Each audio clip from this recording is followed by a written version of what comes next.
Welcome to the Enlightened Misfits podcast, the space for entrepreneurs on a quest for unwavering certainty and purpose. I'm your host, Lauren, and each episode is a compass guiding you through authentic conversations, unraveling the mysteries of your human design chart, and offering tools from the remarkable guest. Join me as we embark on a journey to manifest greatness and create a life aligned with our deepest purpose. This is the space where misfits find their enlightenment. Welcome to the Enlightened Misfits podcast. Welcome back to the Enlightened Misfits podcast. I am your host, Lauren, and in today's episode, I have Lori. She is an intuitive and prophetic artist. Welcome, Lori. I'm so happy to have you here with us today. Thank you so much for inviting me. So of excited. course. I'm excited for our conversation. So can you kind of tell us a little bit about your journey to the current day, where you started, kind of your little bit of your story? Sure, I'd be happy to. So I was a person who, I was a teacher, a special education teacher, turned social worker. And I came from a very conservative background. And I had some traumas in my life. And I thought that I was kind of past it because I had, done some things to try to rebuild it. But then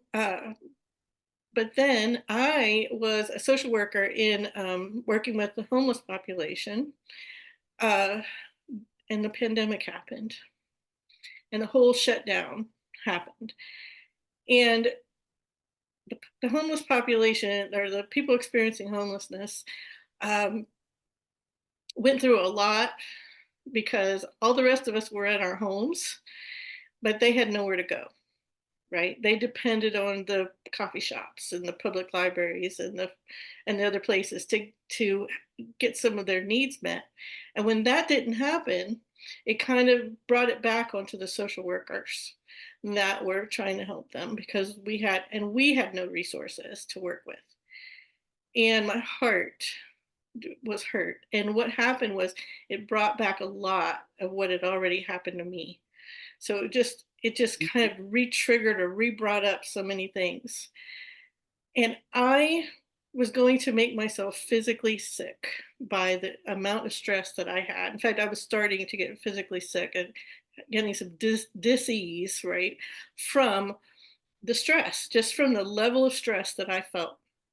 And I needed a way to dispel that stress out of my body. I needed a way to move it through. And I didn't have a way. So it was getting stuck, in all the different parts of my body, and it was starting to cause disease. And so, out of almost desperation, because I was locked down in my house, I didn't have anywhere I could go either. I just went into my closet, because I had been a teacher in the past.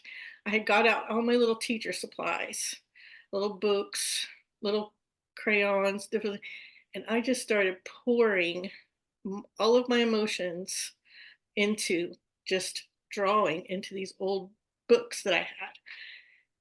And I experienced this incredible amount of release. I found that I was able to take these emotions, let them pass through my body, and then out onto the paper, and it became like a container to put all the emotions into. And then I could close the container, I could put it to the side, and then I could go about my day. And it became my coping mechanism. Then I decided that I was going to take it one more step further, and I was going to learn how to paint. So I stopped doing the drawing in the books, in the old books, and I got some actual paint and some really small canvases that were only 6x6, because I was not a painter. I was afraid to paint. I didn't think I could paint, all this other stuff. But I found that the release of being able to mix the colors on the canvas was another step of freedom in a sense, because of the fact that when you draw on a piece of paper, it's there, it's stuck on that piece of paper, right? But when you Right. paint, you can paint over it, and you can paint over that, and you can paint over that. And so you're never like stuck with one thing. And then I started believing I was having this incredible breakthrough of of and I was going through therapy for complex PTSD at the same time, not discounting the level of needed medical therapy. I get that, but I coupled the art with the art and the therapy, and I everything my therapist told me to do, I put it on the canvas, and Yeah. then I put it on the canvas again, and then I put it on the canvas again, and it was just this incredible breakthrough. So then I decided that I was the weirdest person in the whole world, because I was the only person I knew who actually took art to use as therapy or as a therapeutic effect. So I searched out a community online, and I was able to get a certification in creatively fit coaching, which means now I'm a certified creatively fit coach where I can lead other people through this process of of healing and exploration and self-discovery through art. Love that. I was gonna say, I love that you kind of, I want to say, talk more about, because I believe that, what do they call it? Talk therapy. Okay. So like more of like talk therapy Sure. works, right? But they're because I did talk therapy too, and I'm not bashing anybody that does talk therapy, but I feel like for me and my own journey, and especially your journey that you just explained to everybody, is that it needs something else, and that you just prove that in your Right. own way. And I feel like a lot of my own clients too, that they always come to me, it seems like they're like, well, I done therapy for years and it didn't work. Right. And I'm like, well, that doesn't mean that it doesn't work for everybody, but you just need something else, like holistic. It's more holistic. Like, what do you like to do?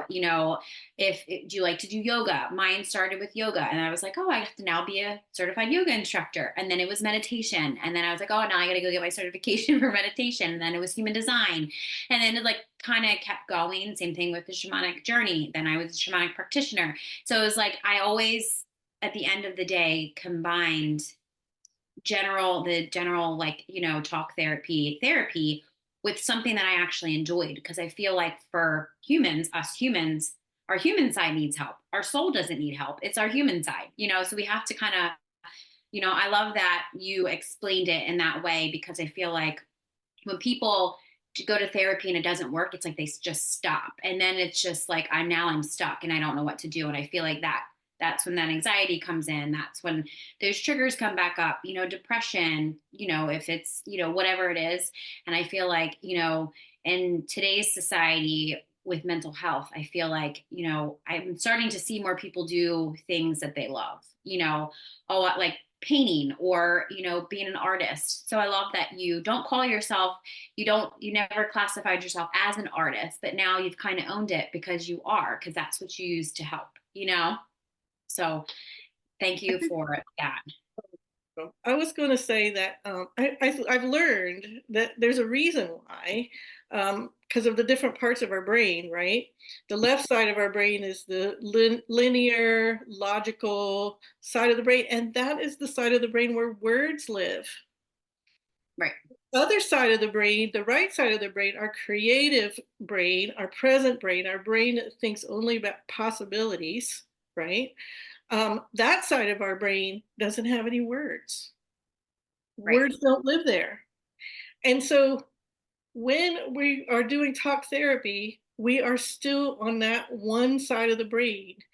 And if we don't pair it with something embodied, like art or exercise or movement of some kind of embodied way that exercises that right side of the brain, then our body has no way to dispel the energy that is in there, that the trauma came in, got stuck, as Right. energy, right? It's energy. It comes in, it gets stuck in some part of your body, in some part of your physiology, and you have to be able to dispel it out. And Right. I feel like talking doesn't dispel it out. It doesn't move it through in the same way. Yes. Yes. So No, I wholeheartedly not agree. bashing therapy because like I said, I believe it's essential. It's essential if you have experienced something that you need someone to help you through, Right. right? There's in even what I do, I'm not a therapist. I But what I do is therapeutic, and there's a very different experience when you experience something therapeutic that you can do on your own, or you can do with a guide, and it just helps move things through. Yeah. Yeah. I say that too. I don't classify myself at no means. I don't have a degree in therapy. I don't want to have one. But when I started to kind of move through my own journey, I started seeing a pattern of people coming to me, calling like, and I, kind of went more into like, I was very resistant to the label healer because I believe that we all are some type of healers for ourselves. But I Mhm. realized the ability that I do have is I do have multifaceted trauma. I do have experiences through different things. I do have, I am a Reiki master, a Theta Reiki master, a, shamanic practitioner. So it's like now it's like, okay, I guess I can call myself a trauma healer because that's what I do. Right. But it's not like I'm going around healing people. I'm teaching people. I'm a guide to teach people how to heal. And I feel like sometimes when people are kind of on that, they've done so much healing themselves, it's hard for them to then say, it's just like me. It was hard for me to call myself a healer. I'm very resistant to it. When Spirit had said, this is who you are, I'm like, no, no, no. No, no. And it's like, you need to show me more, and it was more of like the universe kept saying, do you need any more signs? Like, come on. There's a Right. saying that I heard, and this is what turned me to saying I do art to being I am an artist, or I do this to help myself, but I keep it in my little notebook up on the shelf versus I'm going to tell everybody about this, right? Like the thing that shifted me was I heard a saying, I do not know who to attribute it to, but it was something like, if you want to know what your contribution is to the world, heal and then teach other people how to do it. Yes. So it's how you healed is how you can help other people heal and how we can eventually heal the world. Yes. And so it's important. Like so many people experience these things and Yeah. don't know what to do about it. Yes. And there's Yeah. many pathways through. And, Yeah. to find the one that works for you is an incredibly important journey. Yes. 100%. Now, when you speak about, the role that art and creativity played in your own healing process, would you say that especially this could help with trauma survivors and especially those trying to pursue a entrepreneurship, or they're inspiring to be entrepreneurs, or they want to start, or they already have, I should say, a business as an entrepreneur? I feel like to heal or to help other people heal, um, or even to start a business, you have to be in a place where you can serve others, right? And so if you are in a place that the purpose of starting your business is, I want to make money. The purpose of starting your business is, I want people to know me, or I want people to recognize me and look at my skills. If that is the purpose of starting your business, you may not be ready to start a business. Okay. Like a business should be at this highest level, it should be a service to other people in some way, helping someone through the traumatic healing experience. Um, First, what happens, I think, um, when we go through trauma is that we kind of forget who we are, Mm-hmm. right? Something happened to us and we don't know what to do about that. And I think that's what causes trauma, is something happening to us and we don't know how or what to do with it, right? And it's not blame, right? Not blaming anyone. There's something happened to you that you caused that thing to happen. Of course not, right? Yeah. But you still didn't know how to handle it. You didn't know how to make it move through. And that's why something that's traumatic to one person is not traumatic to another, because the traumatic to the person that doesn't see that as traumatic is because they were able to move it through, or they knew how to handle it. They knew how to process it. Where the person who finds this thing traumatic, they don't know what to handle. They get stuck. And so there's a lot of things that will happen to us when we get stuck. So, and one of those things is we kind of forget who we are. We kind of forget, or something happened to our life to where we don't know how to like go next. Like if some like we lost our job, somebody died, something, a serious health thing happened to us that made it to where our life had to be different and we had to rebuild it in a different direction, or a divorce happened or something like that. Um, these things, like, they stop the trajectory of our life, and then we have to like go, oh, what do we do now, right? And almost to heal through that, or to get through it, is to be able to find the new direction to go, is to be able to rebuild that portion of ourselves. And so we can start with some really simple things that can get us there. And art is a really simple thing, right? Like, it's approachable, it's easy. You don't have to be trained to get out colored pencils or crayons or whatever to put it down on a piece of paper, right? But then it acts as kind of a mirror back to yourself. Like, am I going to make this picture because I think somebody else will like this picture? Or am I going to make this because I want to make this picture? So we start connecting to our own joy, our own interests, our own desires, we get to choose the color we put on the canvas. We go, oh, wait a minute, I have a choice as to what I'm going to do now.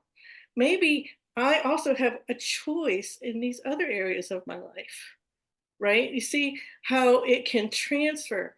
I'm afraid to paint a painting. Really? You're afraid to paint a painting? What else are you afraid of? Right. Right? I'm resisting um, doing this next thing to my painting. What else are you resisting? So it just acts as this mirror, and you can rediscover who you are in by going through these steps of of joy, of self-compassion, of um, of being in harmony with yourself. Those kind of things you can work through, and that can work. You work through it on your canvas, and then you go, oh, let me see how I can do that in my life. You bring balance to your canvas. How can I bring balance to my life, right? I bring harmony to my canvas. How can I bring harmony to my life? I want to put contrast on my canvas. How can I add contrast to my life? It's just these, it's just this wonderful path. And I feel like it's so reflective of our life that that's why it's so healing, because it's art is so approachable. If I mess it up, who cares? Like, right? Like, who what's it matter? I throw it away, or I paint over it, or whatever. There's no risk here. And yet there's some things in our life that are very risky. And so we can take these small risks and learn from them, and then we can start taking bigger risks in our life. So how that translates to starting a business is basically the same way, right? I want to take a small risk. I want to I want to tell my neighbor or my best friend how she can start, or how she can start using art to help herself and to go through these, like, choose some joy, make what you like on this paper, make a choice, take a risk, do all these different things, and you point her in those directions all the way through, and you start seeing, oh my goodness, this is really helping me, she says. I can't believe how much this is really helping me. This is, and then you go, oh, well, if this helps my friend, who else could it help? Right? And then there's a business, because the business starts with service. The business starts with being able to do something that helps or gives a benefit to other people, and in return, that can give a benefit to you financially if you make it work. Just like art again. If I worry about my product, what my end goal is going to be, what my painting is going to look like at the end.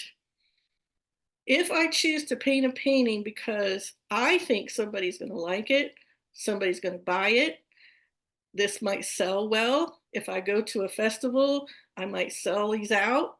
If that's my whole idea of why I'm painting, there's not going to be any joy. There's not going to be any risk taking. There's not going to be any of that going into this painting, right?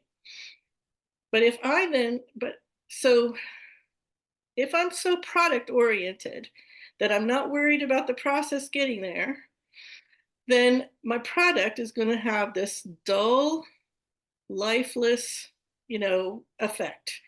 And you can see this in art when you look at an AI painting, right? You can see the dull, lifeless computer effect of an AI created painting, because you can see how unreal it is. That's what happens when you buy stuff from Target for your walls, right? It's just a lifeless product. Right. However, if I then put all my joy and all my heart and all my emotion and everything into that painting, no matter what it looks like in the end, it holds all of the energy that I put into that painting. And that energy may actually speak to someone else, may actually connect with someone else. And that thing may um, be something that heals somebody else too. So this actually happened to me. I was at a festival, and I was bored because nobody was coming to my table. And so I decided to just start painting. And so I got out my paints that I had with me, and I started painting, and I just painted, probably painted for about an hour, 20 minutes, an hour, I don't know. But this woman came by, and she goes, what what is that you're painting? And I said, oh, I don't know, I'm just throwing paint down on the thing. I'm just bored. I'm just doing my thing here. She goes, I love it. Are you going to sell that? And I went, well, I guess, you know. And she goes, I just really connect with it. I really want it. And I said, well, I'm not really done with it yet. She goes, when will you be done with it? And I said, oh, maybe another hour. She said, I'll come back. I did not believe her. I thought she was just being polite, right? And so I just went on painting. About an hour later, here she comes back. How's my painting? She says. She bought it from me just like that. Before the paint was even dry, she takes it. And she said, this connected with my heart. Yeah. So what was I doing there? I was doing something, not worried about the product, not worried if I was going to sell it or not. I was doing it for myself, and it connected with somebody else, and then it blessed her. Now Yeah. she has it up on her wall, and she can connect to that energy anytime she wants. Yes. And I love that you said about the energy, because I feel like even more nowadays that, people can really feel the energy. I say that a lot of times, like when I'm helping clients do, like, if they're creating new courses or, they're creating new offers, I always try to, the price tag, obviously you have to sell, we live in a 3D world. You have to pay bills and you have to, but I always say to them, and this is what I do for my own offers is I always put all of my heart and my, like everything that everything that I want to create in it. And then I wait to the end to put that, what should I charge?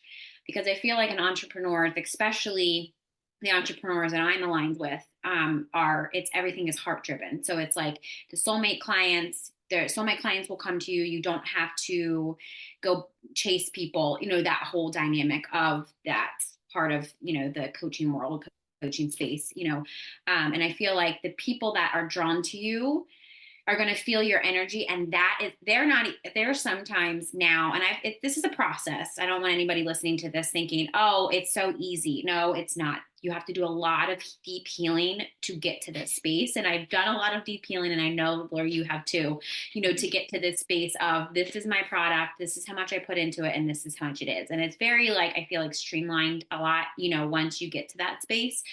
But I always notice people have money trauma. I have money trauma still that I'm working through. I have other trauma that I'm still working through. But at the time, I'm just real day life working through it. And I feel like that authenticity of, like, I'm human, you can do this too, all of that. I feel like that is also put into, I feel like every piece of content that people make, because I can feel that too, because I can feel if somebody is kind of like being fluffy and like, oh, I did this and this works this way, or if you do this, this will work. And I'm like, I cringe at that sometimes, because I'm like, that doesn't work for everybody, and now you're giving this false hope. And now here goes shame, you're putting all this false hope, and then here comes shame up. I'm like, oh, like this just feels so gross, So I feel like for me, and, what I speak and how I kind of put content in the world is I want to be very transparent and very clear and in integrity to, this worked for me. And I don't know if it's going to work for you, but you have to try it, and I feel like, your tool of art is a huge tool for people that are drawn to doing art. And even if they aren't, and meditation's not working, or, you're journaling and it's not, you're not getting it out, or whatever, you've tried everything. But you haven't tried this, I feel like, for those listeners, try this, just try it. Just go to the store, buy paint, do everything that, Lori was saying, that, try it. And I'm even thinking about, I'm going to try it. I've never tried it before. So I'm like, why not? Yeah. So can you, I'm sorry. Right. Oh, I was just going to say, so for the people, the listeners, do you have any offers that you're offering? Do you have any courses that they could check out? Obviously, I'll make sure all of that stuff is in the description box, so they can connect with you if they feel aligned with, I want to try this. Do you have any courses, like if they want to do it themselves, like self-paced courses, I should say? So when I said that I had gotten certified in a creatively fit coach, and my mentor through that, her name is Whitney Freya, and she is an internationally known creator, artist. She teaches all over the world, and she has many, many courses out there that she's designed. She offered, after I became my certification, she offered to collaborate with me to put out my first course. And I thought this was an incredibly generous offer for her. And she's been an incredible mentor for me. And so we have this course that we did together, and it's called Rise Above, a Transformational Painting Journey. And in that course, it's a completely online, completely self-paced course. But in that course, you get 8 videos that Whitney created, and you get 8 videos that I created. And so Whitney has a method that she teaches called Painting Made Easy, and she teaches that through this course, and she gives prompts, very much like what I was saying before about, let's add contrast to the painting. Okay, let's add contrast to our life. Let's add balance to our painting. Now let's add balance to our life. In what ways can we do that? I take those exact same prompts that she used, and then I paint a painting using those prompts. So I kind of take you the one step further past what she has done And but then I apply it to my life in being a trauma survivor, right? So I take the basics that she had, and then I take it one more step further to help you put those things into your life. And so my part of my course is called Artisan of Your Life. So it's Rise Above a Transformational Painting Challenge and Artisan of Your Life. So when you buy that course, you're really getting 2 courses in one. You're getting hers and mine. So I have that. And then around Christmas time, which will be coming up here when this airs, I'm also going to have another course created by then that's going to be it's going to be an Advent course for those of us who love Christmas and who love to celebrate Advent. You're going to be painting an Advent painting and celebrating Christmas. So that it will be a different flavor, but it will also be a completely approachable kind of painting experience. I love that. So before we wrap up here, do you have any other final thoughts that you would like to share with anybody that could be potentially in this period of I feel stuck or I don't know where to go? What is like a little nugget of wisdom that you can share with them? I think as women, we tend to try to meet other people's expectations. We try to take care of other people.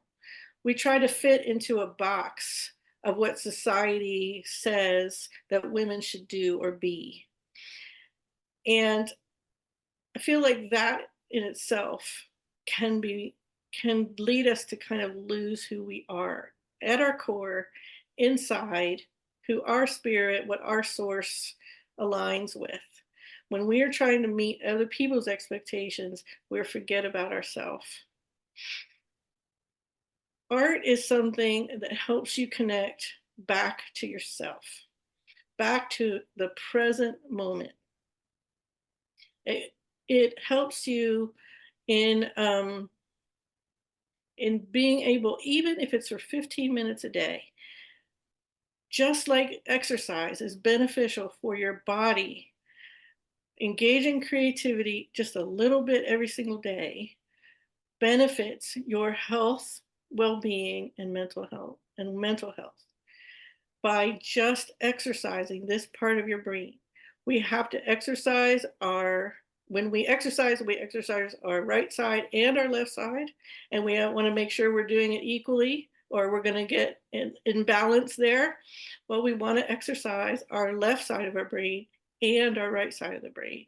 And if we get so stuck in always the linear, logical strategy thinking side of our brain, which is so prevalent and so needed, right? But if we get so stuck only there and we never exercise the other side of our brain, we do become imbalanced. So my wisdom is every day do a little bit of something that's creative. That's that. Well, thank you so much for joining us on today's episode with Lori on the Enlightened Misfits podcast. If you enjoyed today's episode, don't forget to subscribe. You can leave a review and then share this episode with somebody that you feel that will gain knowledge from listening. So stay tuned for more captivating conversations in the future. I hope you have an amazing rest of your week, and I will see you next time.